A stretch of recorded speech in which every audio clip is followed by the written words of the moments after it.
prevenção geral positiva que você passou, ela busca efeitos sobre os indivíduos não criminalizados da sociedade? Isso, perfeito. Então, a geral,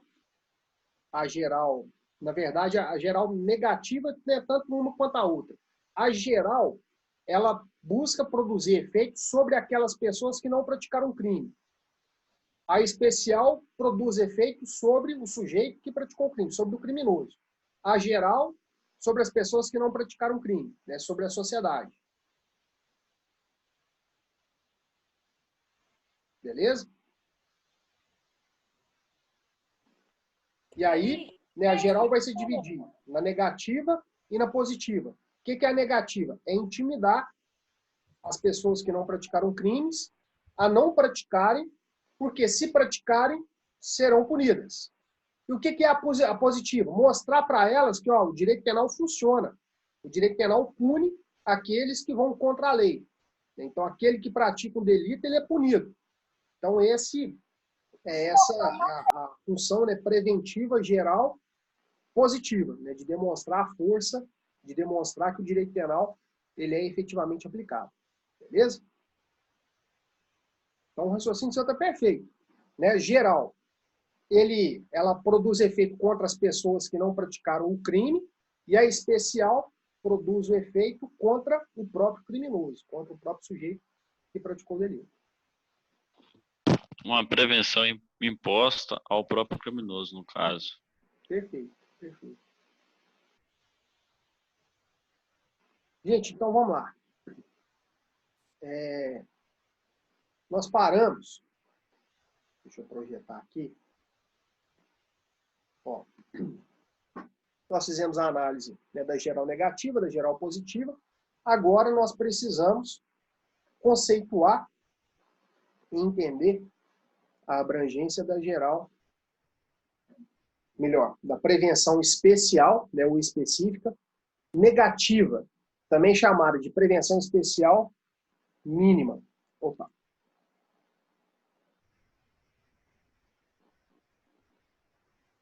Prevenção especial mínima.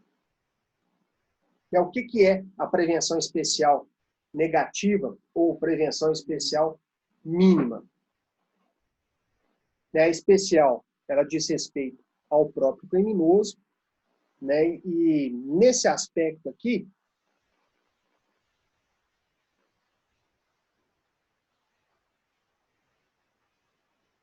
demonstra a preocupação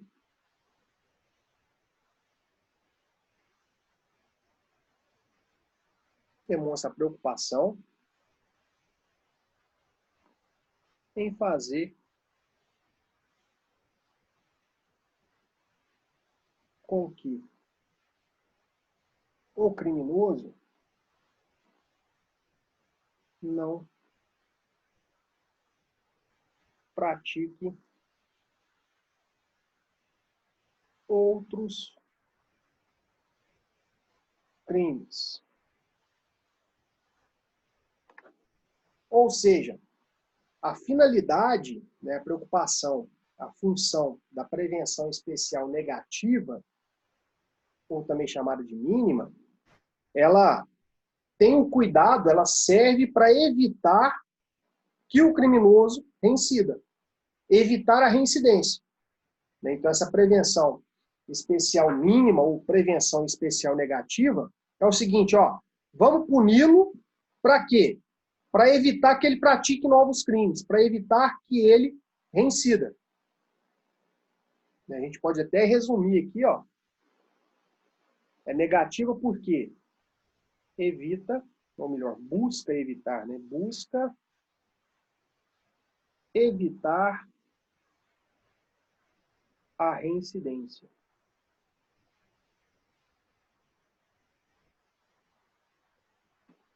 Por isso que é negativa, né? De não reincidir, de fazer com que o criminoso não reincida, não seja reincidente. Por isso, de negativa, de não fazer.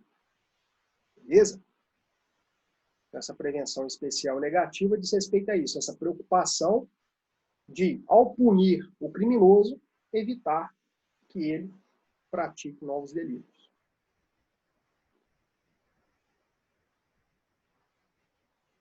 Tá, e qual que é, então, o que sobrou para prevenção especial positiva? Também chamada de prevenção especial máxima. O que sobrou? Sobrou a expressão um tanto quanto utópica, que a gente ouve falar muito, né, mas que a gente vê muito pouco na prática, que é a famosa ressocialização.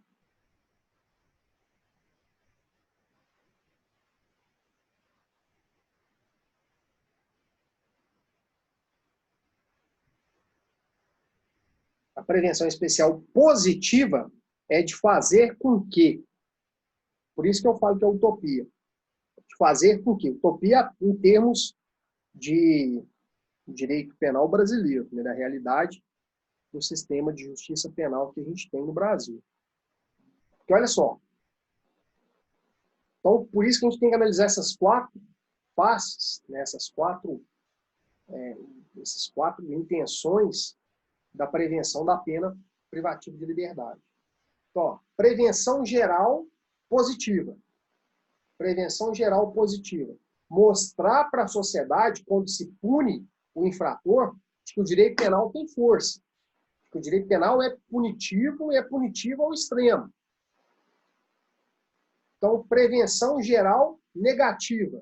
Pode mostrar para a sociedade que não pratica crime, não. Se praticar crime, vai para a cadeia, vai ser punido.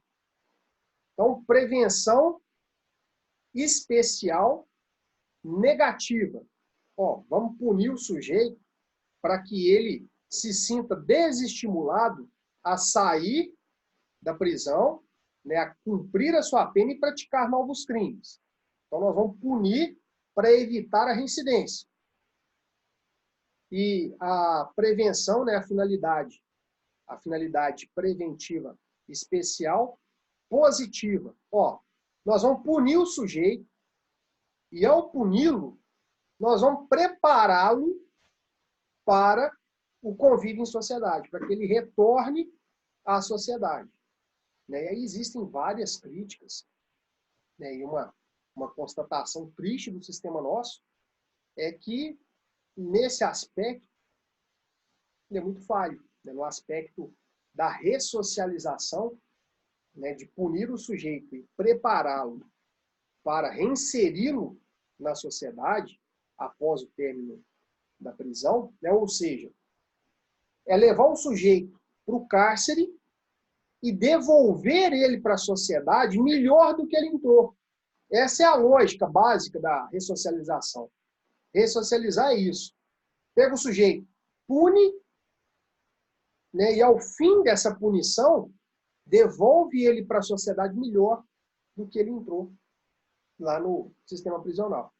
Então, gente, é uma utopia, né? Hoje, da forma como funciona, é uma utopia, porque o sujeito entra no sistema prisional e ele sai muitas vezes pior do que entrou. E é falha do próprio sistema também. Isso também é falha do próprio sistema. Mas é essa finalidade de prevenção especial positiva. Por que é positiva? Porque aqui tem que fazer alguma coisa. Tem que pegar esse sujeito, melhorar ele e devolver ele para a sociedade melhor do que ele saiu do convívio em sociedade para praticar, para cumprir a pena. Certo? Então aqui, ó, a gente encerra essa análise da finalidade preventiva geral,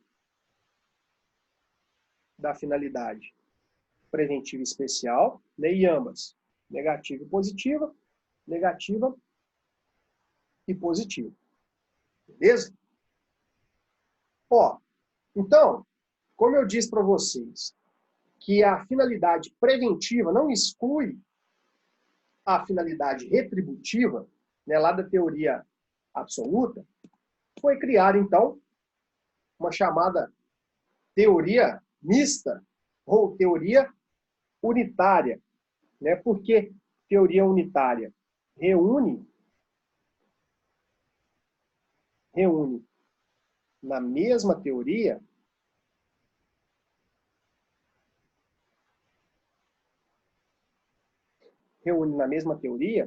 a finalidade.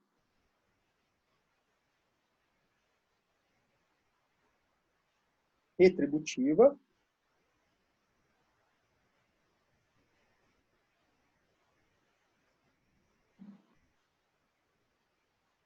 reúne na mesma teoria a finalidade retributiva e preventiva. Então ela é chamada de mista, porque as duas numa só. Unitária, porque ela pega essas duas finalidades e junta numa teoria só. Ou ainda, teoria dupla, teoria tríplice, da tríplice finalidade. Por que da tríplice finalidade? Da finalidade retributiva, da finalidade preventiva geral e da finalidade preventiva especial.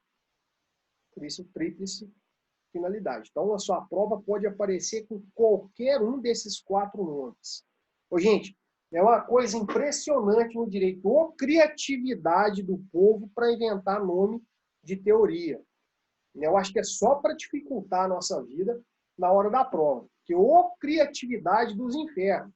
Então, nós temos aqui, ó, deixa eu voltar lá, nós temos aqui 4 nomes diferentes para designar a mesma coisa. Teoria mista, teoria unitária, teoria dupla, teoria tríplice da finalidade da pena.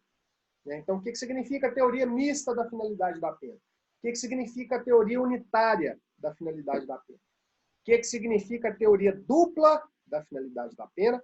Ou a teoria da tríplice finalidade da pena? Está falando da mesma coisa. Significa que a pena imposta àquele que praticou uma infração penal serve para retribuir o mal que ele causou e também para prevenir que ele próprio pratique crimes, que outras pessoas que integram aquela sociedade pratiquem outros crimes. E aí você vai trabalhar sempre com esse viés da prevenção geral, negativa e positiva, e da prevenção especial, negativa e positiva. Ok? E o que o Código Penal fala a respeito? Olha aqui, ó, para não dizer para vocês que eu estou mentindo. Ó, o artigo 59 do Código Penal. O juiz, atendendo à culpabilidade, aos antecedentes, à conduta social, à personalidade do agente, aos motivos, às circunstâncias e consequências do crime, bem como ao comportamento da vítima, estabelecerá, conforme seja necessário e suficiente para a reprovação. Então, se ele vai reprovar a conduta que o sujeito praticou, reprovação está relacionado à retribuição. Caráter retributivo. Mas é só para na reprovação? Não. Olha aqui, ó. Reprovação e prevenção do crime. Prevenção ligado à finalidade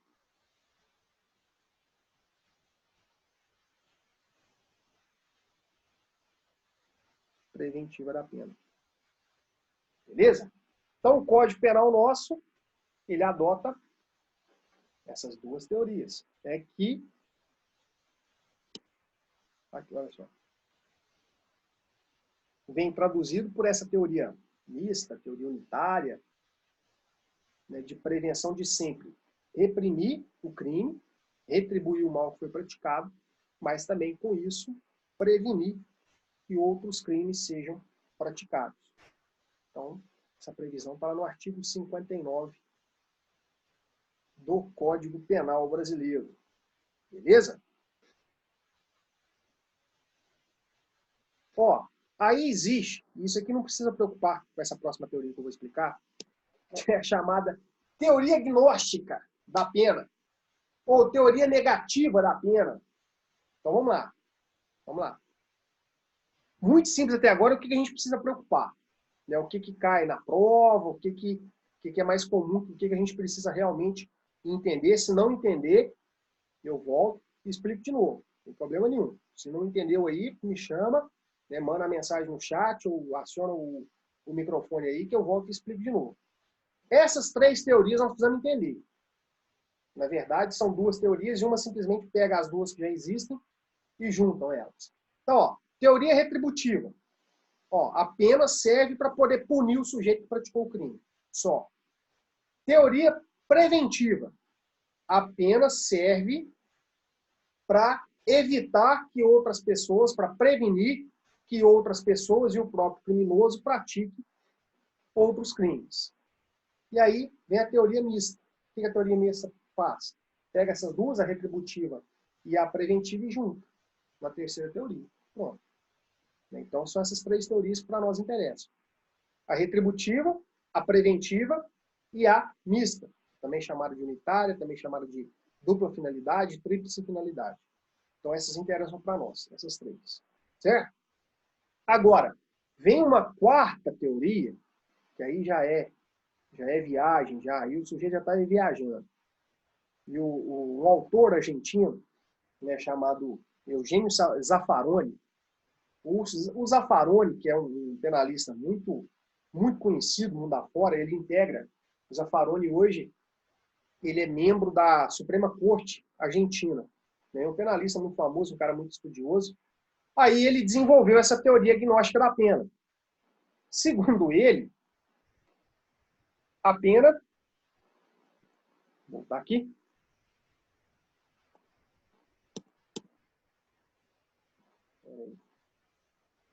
Segundo Zaffaroni, eu não lembro se o nome dele tem 2 Fs, mas enfim, vou colocar um só. Zaffaroni. A pena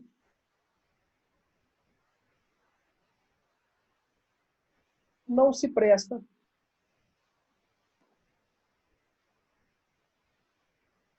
a nenhuma finalidade. A revolta do sujeito.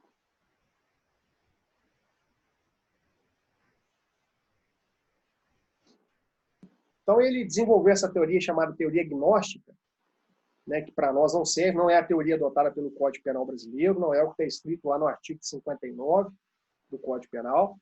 Né, e ele defende o seguinte, ó, a pena não serve para nada. A pena não consegue punir o sujeito, ela não consegue ser retributiva e ela não consegue ser preventiva também. Então ele fala, não dá conta de fazer nenhuma coisa nem outra. A pena é totalmente falha, o sistema de punição, como a gente conhece hoje, ele é totalmente falho.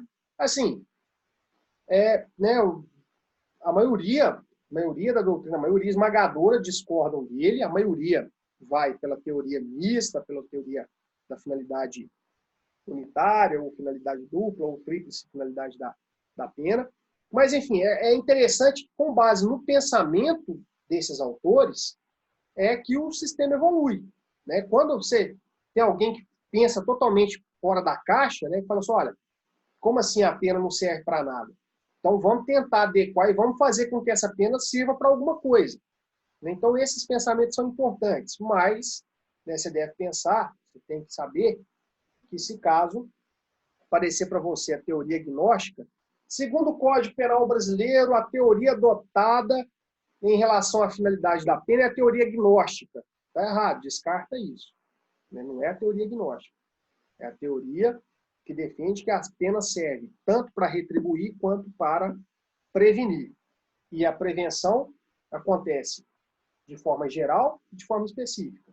Né? Tanto a geral e a específica tem um viés positivo e um viés negativo. Ok? Bom, então, primeiro ponto visto. Né? Já vimos a finalidade, para que serve a pena, conceituamos o que é a sanção penal e vimos para que ela serve. Próximo tópico aqui, ó. Cominação da pena. Então, isso aqui que a gente conversava no início da aula. Artigo 53. As penas privativas de liberdade têm seus limites estabelecidos na sanção correspondente a cada tipo legal de crime. Então, o que é a cominação da pena?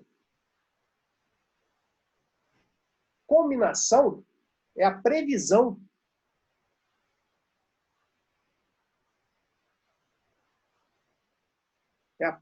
da pena. Né? Onde que ela está escrita? E aí sempre vai trabalhar com limites. Limites mínimo e limite máximo. Né? Por isso que a gente fala lá, ó, pega o crime de homicídio simples, do caput do 121. Pena, reclusão, de 6 a 20 anos. Aí desce para o parágrafo 2º do 121, o homicídio qualificado, pena de 12 a 30 anos. Então, é essa lógica, né, de previsão da pena que sempre vai ser dentro de limites mínimo e máximo para respeitar o princípio constitucional da individualização da pena. Né? Então, por mais que duas pessoas pratiquem o mesmo crime com a mesma consequência, da mesma forma, com a mesma intenção, provavelmente eles receberão penas distintas. Né? Lembro do caso dos Nardoni. Né? O Alexandre Nardoni recebeu uma pena mais grave do que a Ana Carolina, porque ele era o pai da vítima. E ela era apenas a companheira do pai da vítima. Beleza? Ó, e aí nós temos espécies diferentes de cominação da pena. Cominação isolada. O que é isso? Único tipo de pena previsto.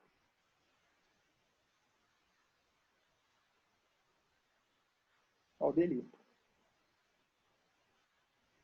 Cominação isolada. O que significa isso então? Ó, eu vou olhar para o crime, vou analisar a pena e vou ver só um tipo de pena. Que tipo? A pena de reclusão. A pena de reclusão é uma espécie de uma pena privativa de liberdade. Então, nós temos a prisão simples, temos a detenção e a reclusão. São as três espécies de penas privativas de liberdade.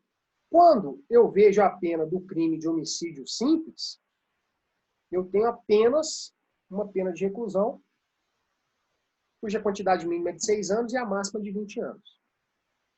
Então, é uma combinação, uma previsão, uma previsão isolada. Tem só um tipo de pena prevista aqui. Qual que é a outra espécie de combinação? Tem a cumulativa. Ó, aqui eu só tenho reclusão, só. Reclusão de 6 a 20 anos, ponto. Só um tipo de pena. Agora, olha só o exemplo do furto. O crime de furto tem a pena de reclusão, que vai de 1 a 4 anos. E tem um outro tipo de pena aqui, ó. Né? Então, é reclusão mais multa. Então, por isso que essa combinação é uma combinação cumulativa.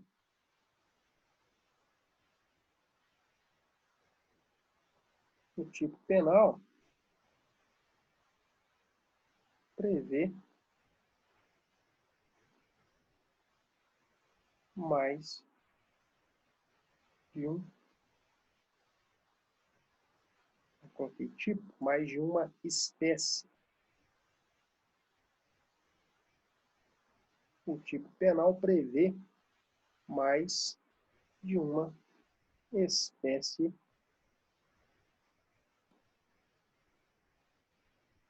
de pena.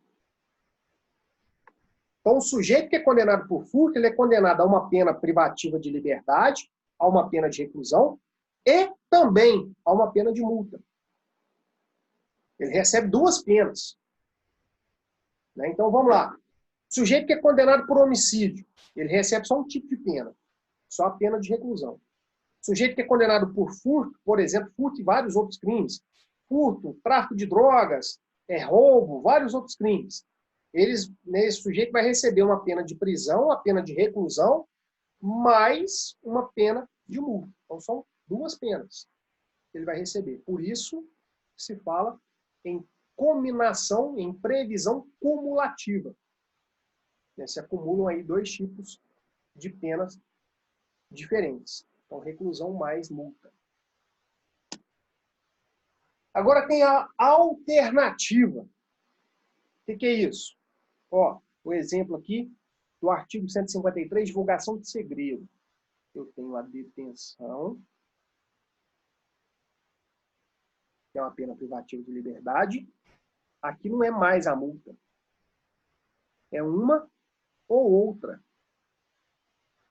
Então, o sujeito que é condenado por esse crime, ele pode receber uma pena de detenção ou uma pena de multa. Ele não pode receber as 2. Aí, por que não é isolada? Porque o juiz tem essa alternativa. Ele aplica uma ou outra. Ele tem a alternativa aqui. Por isso que a cominação é chamada de cominação alternativa. O tipo penal apresenta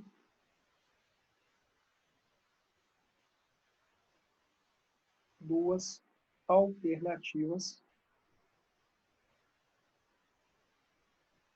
de sanção.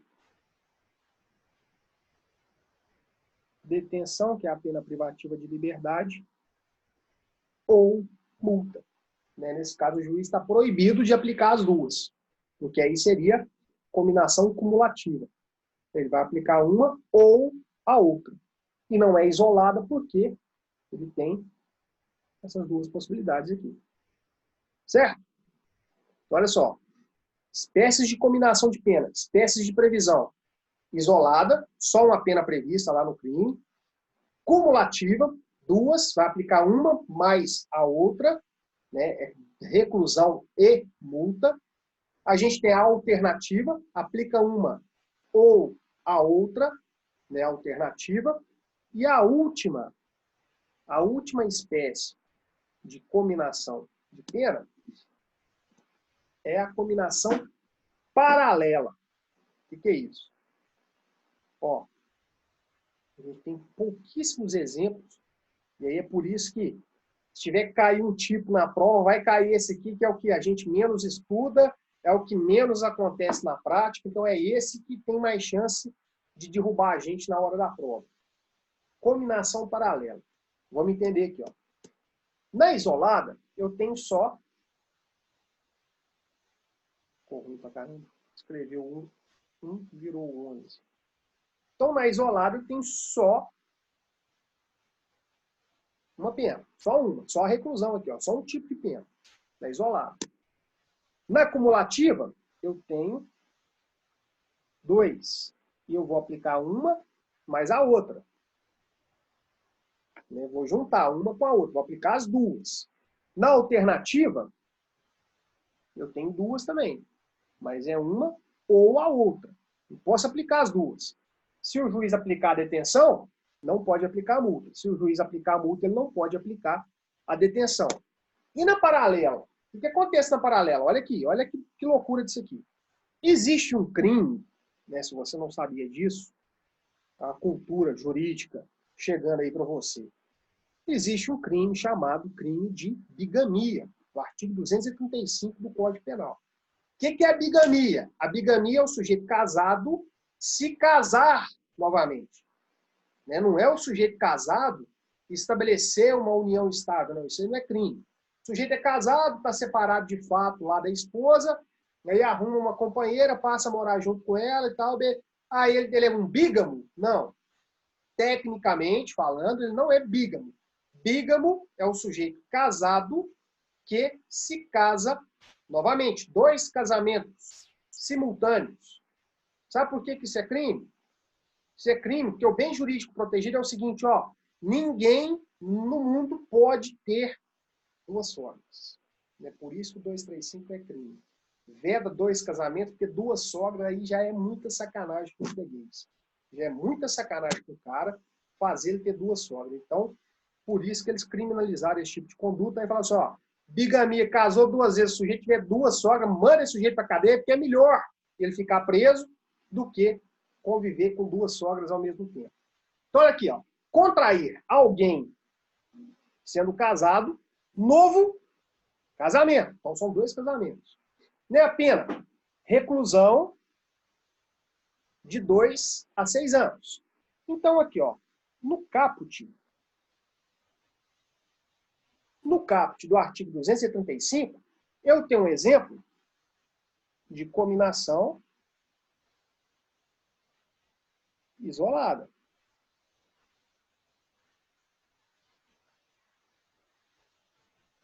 Então, um exemplo de cominação isolada. Ó. Só apareceu um tipo de pena aqui.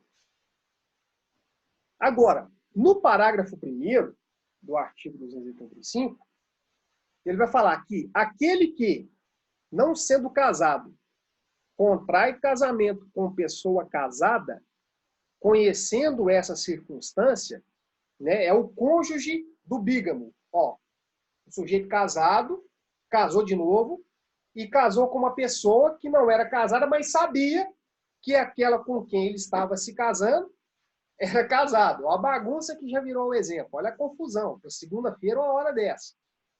Então, ó, aquele que, parágrafo 1º do 235, aquele que, não sendo casado, contrai casamento com pessoa casada, conhecendo essa circunstância, é punido com reclusão ou detenção de 1 a 3 meses. Ó, mas espera aí. Você não acabou de falar que quando aparece a palavra ou, não é combinação alternativa? Um ou outra. Você não acabou de falar isso? Olha aqui, ó. Exemplo de combinação alternativa. Detenção de 1 a 6 meses ou multa. Por que que essa aqui, o 235, parágrafo 1º, por que que ela é chamada de paralela e não alternativa? Por um motivo simples, e presta atenção aqui para você poder entender.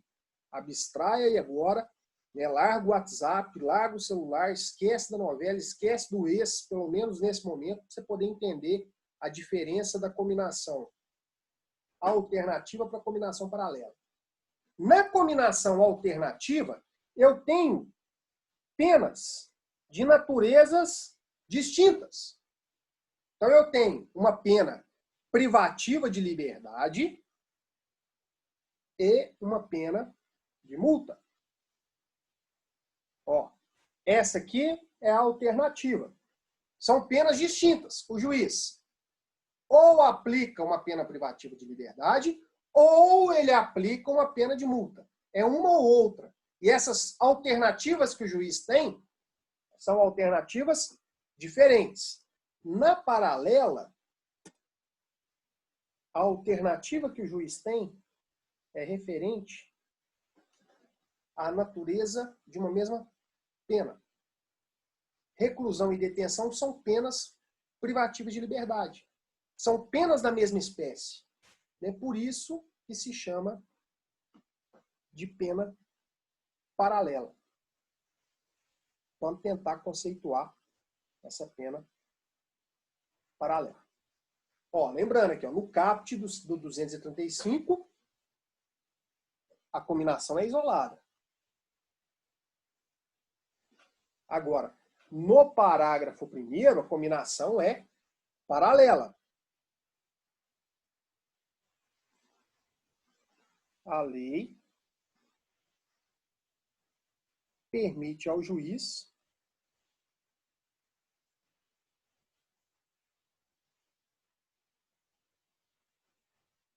aplicar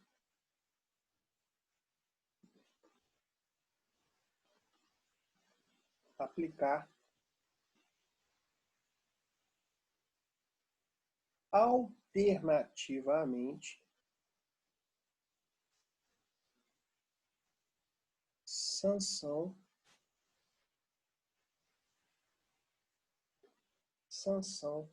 da mesma espécie. Então, a lei permite ao juiz aplicar alternativamente sanção da mesma espécie.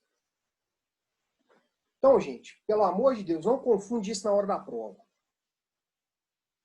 Se a pena for de natureza diferente, apareceu o ou. E aí, de um lado eu tenho pena de prisão, do outro eu tenho pena de multa. Ela é o quê? Ela é paralela ou ela é alternativa? Ela é alternativa.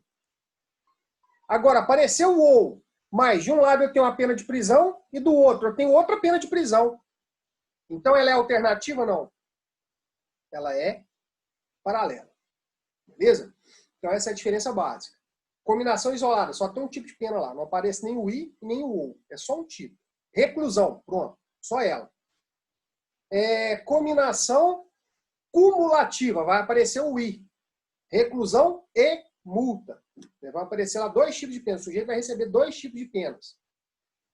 Agora, a alternativa. Vai aparecer o ou. Né? Tanto na paralela quanto na alternativa aparece o ou. Agora, se entre o ou, né, se aparecerem lá, né, de um lado você tem uma pena de um tipo, de uma espécie, e do outro outra espécie de pena, né, detenção ou multa. Multa e detenção são da mesma espécie? Lógico que não. Né? Um cara vai para a cadeia e o outro tem que tirar dinheiro do bolso para poder pagar, para poder cumprir. Então são diferentes. Se aparecer o ou, ela é alternativa. Agora, se aparecem penas da mesma espécie, detenção e reclusão, prisão simples e detenção, é tudo pena de prisão, apareceu ou, então ela não é nem isolada, nem cumulativa e nem alternativa. Ela vai ser classificada como pena, como combinação paralela. Beleza? Ó, então nós já vimos as espécies de combinação, né? Acabamos aqui, isso. Acabamos de trabalhar lá com as finalidades das penas, né? A finalidade da pena, as espécies de combinação e agora a classificação das penas, né? Quais os tipos de penas que a gente tem. Segundo, deixa eu voltar aqui. Segundo o Código Penal, isso aqui vocês já estudaram, vocês já estudaram o artigo 32, o 33, o 44, isso aí tudo vocês já estudaram. Segundo o Código Penal, nós temos penas, 3 tipos de penas. Né? A pena pode ser privativa de liberdade, restritiva de direito e ela pode ser de multa.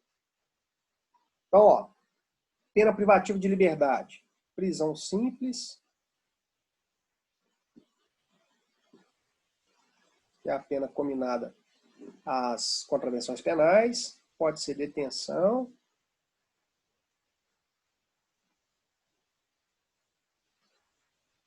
e ela pode ser de reclusão. Prisão simples, detenção, reclusão. Penas restritivas de direito, lá do artigo 44. Aí nós temos prestação de serviço à comunidade, prestação pecuniária, perda de bens e direitos. O que mais? Limitação de final de semana. Então, as diversas penas restritivas de direito previstas lá no artigo 44 do Código Penal. E, por último, a pena de multa. Então, essas são, segundo o Código Penal,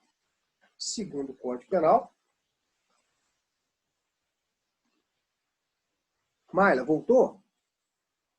Deixa eu ver aqui se é problema na minha internet. Só um minuto. Não, já tirei aqui. Ó.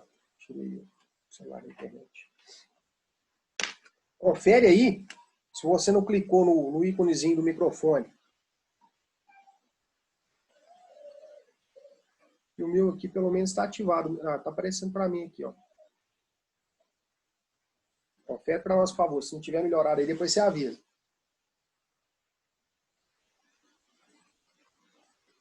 Ó, então é o seguinte, segundo o Código Penal, nós temos esses 3 tipos de pena. A pena pode ser privativa de liberdade, restritiva de direito ou pode ser de multa. Essa é a classificação segundo o Código Penal. Agora, quem classifica as penas também é a Constituição. Ó.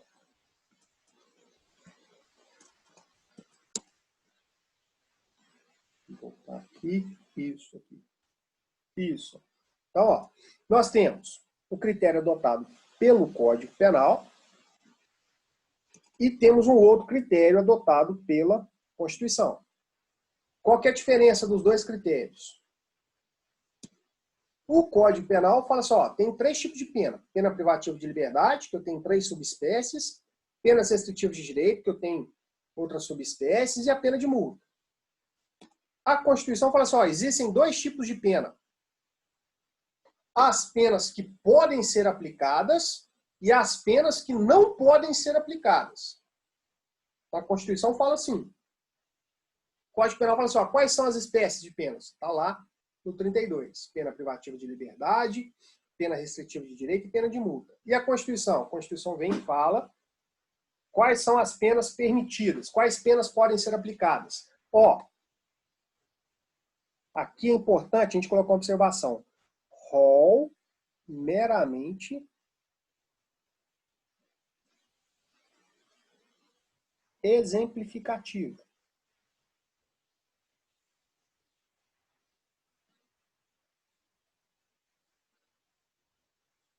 Rol meramente exemplificativo. Por quê? Olha aqui. Quais as leis, ou melhor, quais as penas que a Constituição autoriza que sejam aplicadas? Primeiro, a pena de privação ou restrição da liberdade, pena de perda de bens, pena de multa, prestação social alternativa, que o Código Penal fala de prestação de serviços à comunidade, suspensão ou interdição de direitos. Consegue lembrar alguma pena que não está prevista aqui, que é previsto na legislação penal? Privação, restrição de liberdade, beleza. Perda de bens é uma pena restritiva de direito. Multa, beleza, está lá no Código Penal. Prestação social alternativa é uma pena restritiva de direito. Suspensão ou interdição de direitos. Está lá na limitação de final de semana, na prestação pecuniária. Mas tem uma lei, tem uma pena que não está escrita aqui e está prevista na legislação. Consegue lembrar? Ó, sujeito praticou um crime está sujeito a uma pena que não está escrita, nem no Código Penal e nem na Constituição. E aí? Deixa eu abrir aqui a lei para poder mostrar para vocês. Quero aqui, ó. O Código Penal, vamos lá no 44.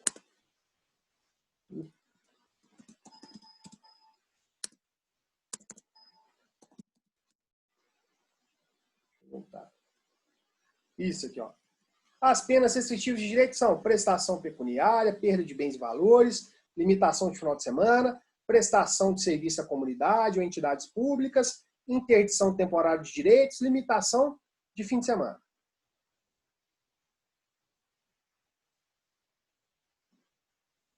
Repetiu o 6 aqui.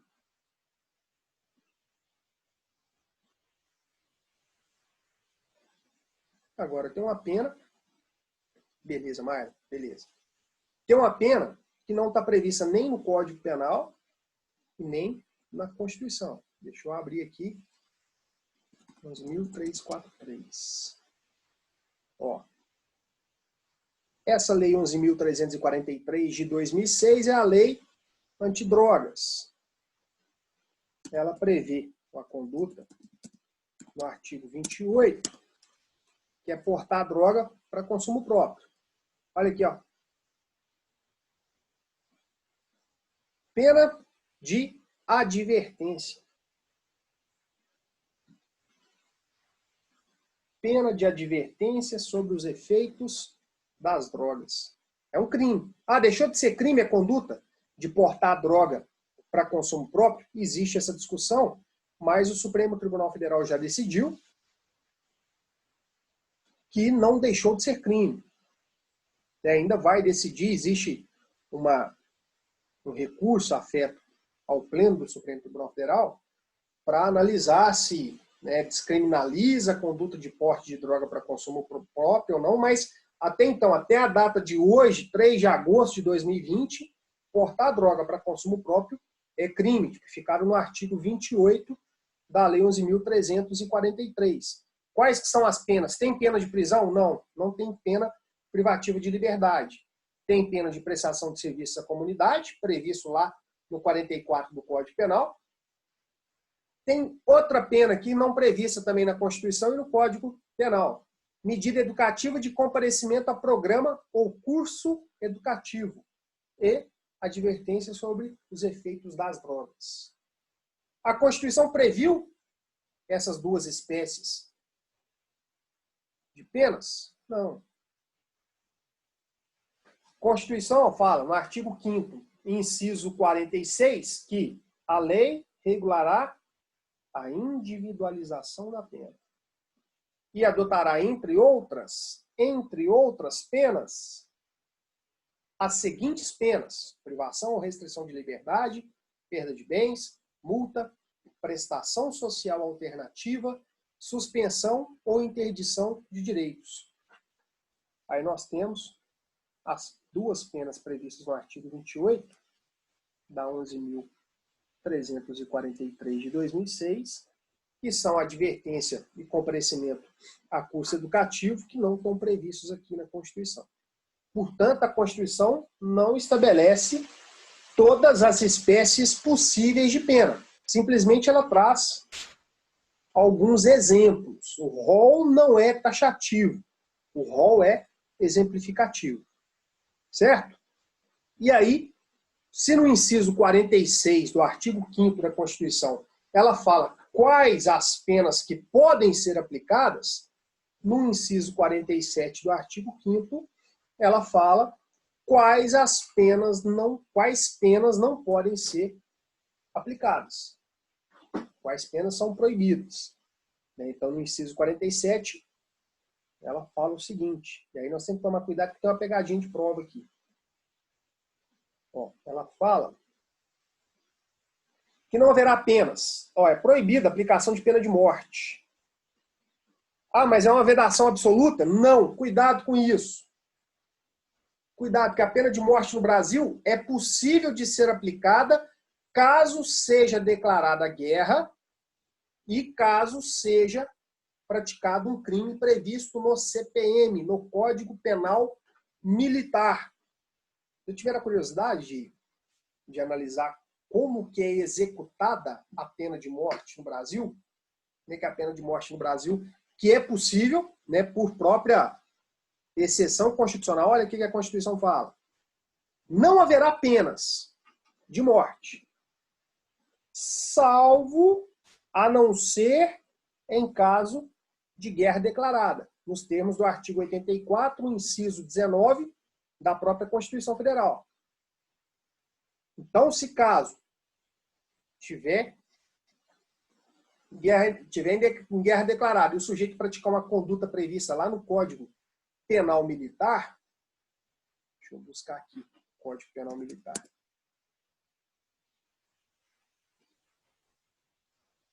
É possível a aplicação da pena de morte.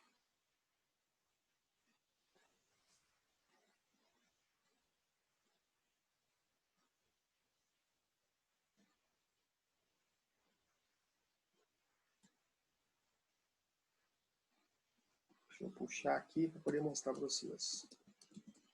Aqui, ó. Artigo 56 do Código Penal Militar. A pena de morte é executada por fuzilamento.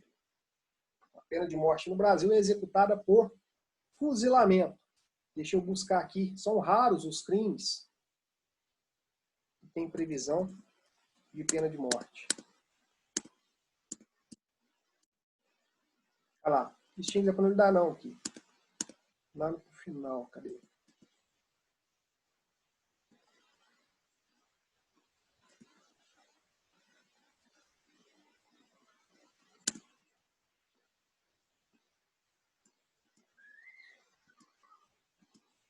Espera aí que nós vamos achar daqui a pouco. 3 a 10 anos, morte no seu grau máximo.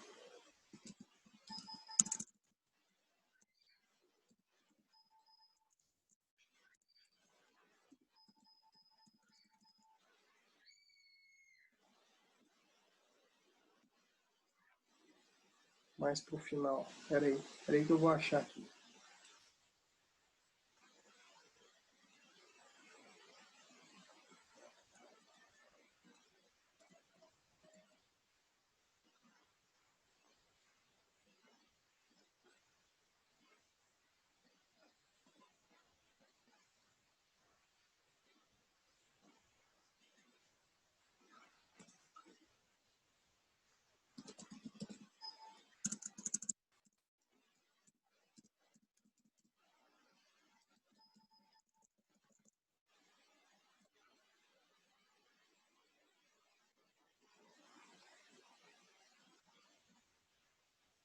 Só um minutinho, Érica. Érica, olha o ícone do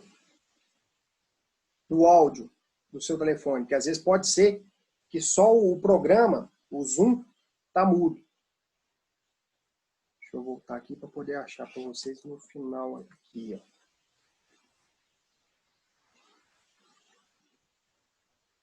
Aqui, ó. Por exemplo, artigo 406 do Código Penal Militar, entre vários outros aqui, ó. O artigo 405 também. Roubo ou extorsão. Praticar crime de roubo ou extorsão definidos nos artigos 242, 243 e 444 em zona de operações militares ou em território militarmente ocupado. Pena, morte, grau máximo. Se combinada pena de reclusão de 30 anos, reclusão pelo dobro da pena para o tempo de paz, nos outros casos. Então, vários são os crimes aqui, ó. Crime de saque. Praticar o saque em zona de operações militares ou em território militarmente ocupado. Pena, morte no grau máximo. Então, a pena máxima abstrata combinada a esse crime de saque, durante o período de guerra, se o sujeito saquear uma área militar, durante o período de guerra, ele está sujeito à pena de morte. Então, cuidado com a exceção que é prevista aqui na Constituição, que a Constituição fala assim, olha, é proibida a pena de morte, a não ser que esteja sob o estado de guerra, que tenha sido declarada a guerra, né, conforme previsto lá no artigo 84, inciso 19 da Constituição Federal. Aí o Código Penal Militar é que prevê os crimes aos quais são combinada a pena de morte. Beleza?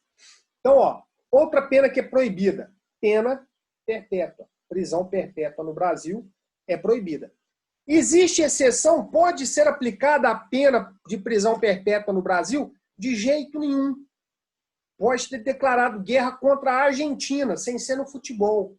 Pode ter sido declarada guerra contra a Argentina, sem ser no futebol, que não tem possibilidade de aplicar a prisão perpétua no Brasil. Mas é nunca, jamais. A pena de morte existe exceção. A pena de prisão perpétua não existe exceção nenhuma. Outra pena. Pena de trabalhos forçados. Ah, então quer dizer que preso não pode trabalhar no Brasil? Não, cuidado. Isso tem sido objeto de pegadinha em prova também. Ó, pena de trabalhos forçados é você fazer com que o sujeito trabalhe igual a gente vê em filme americano. O sujeito está lá furando pedra, né? Está lá com a picareta, quebrando pedra, com a bolona de ferro amarrada no pé, né? Isso seria um trabalho forçado. É um trabalho, vamos colocar, um trabalho degradante, um trabalho que vai exigir né, um esforço físico muito grande. Então, um trabalho muito pesado, um trabalho degradante, seria considerado trabalho forçado. Mas é possível, sim, existem alguns projetos de lei tramitando no Congresso Nacional, no sentido de obrigar o preso a trabalhar dentro da unidade prisional, inclusive para que, com o dinheiro que ele vai receber do salário, né, ele possa pagar as custas do processo, ele possa indenizar a família da vítima e, sobretudo, né, ele vai ser beneficiado com a remissão, né, cada 3 dias de trabalho, ele diminui 1 dia de pena, né, e também para poder fazer valer a finalidade preventiva específica positiva. Falar assim, olha, nós temos que ressocializar esse cara, nós precisamos melhorar esse cara. Né? Se ele é obrigado a trabalhar, sem que seja trabalhos forçados, um trabalho pesado, um trabalho degradante, se ele é obrigado a trabalhar, né, na melhor das hipóteses, ele vai sair, na pior das hipóteses, ele vai sair do estabelecimento prisional sabendo uma profissão. Né? Então, é possível obrigar o preso a trabalhar no Brasil, desde que não seja um trabalho forçado, desde que não seja um trabalho muito pesado, um trabalho degradante.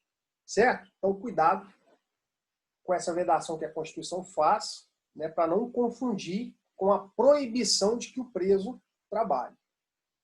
A outra pena vedada aí no artigo 5º, inciso 47, a linha D, é a pena de banimento.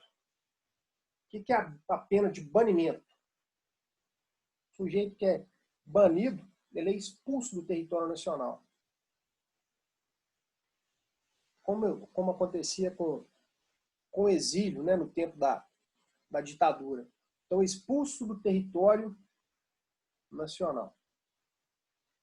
É proibido aplicar esse tipo de pena. Muito por conta do período da ditadura militar. Né, o período que antecedeu a criação da Constituição de 88, a Constituição foi promulgada em 5 de outubro de 1988.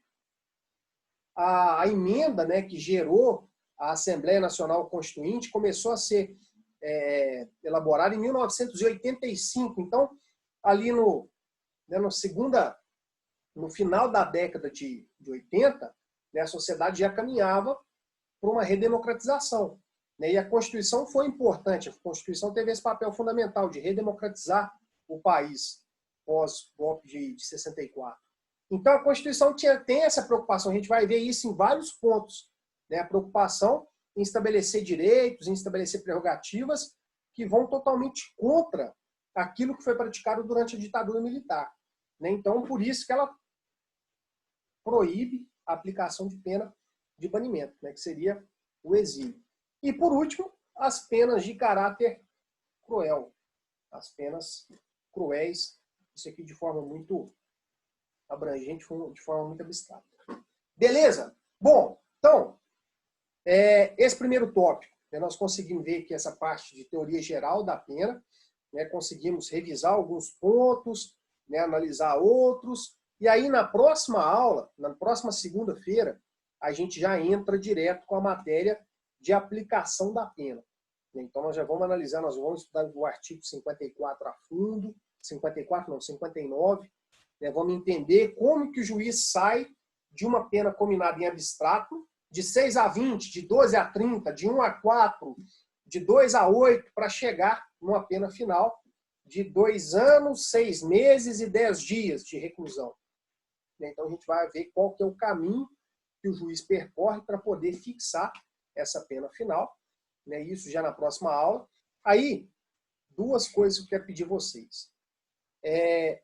O acesso, né, ao Class 1, depois vocês me deem um retorno. Quem não conseguir acessar, me dê um retorno, porque eu vou disponibilizar, esqueci de compartilhar com vocês aqui, deixa eu voltar aqui, peraí. Então, vocês me dêem um retorno, se não conseguir acessar, porque todo esse material vai ser disponibilizado lá. Isso, agora deu certo. Ó, todo esse material vai estar disponível aqui, na sala do Classroom. Né? O ícone, o código está aqui. Está lá no slide também, esse código aqui.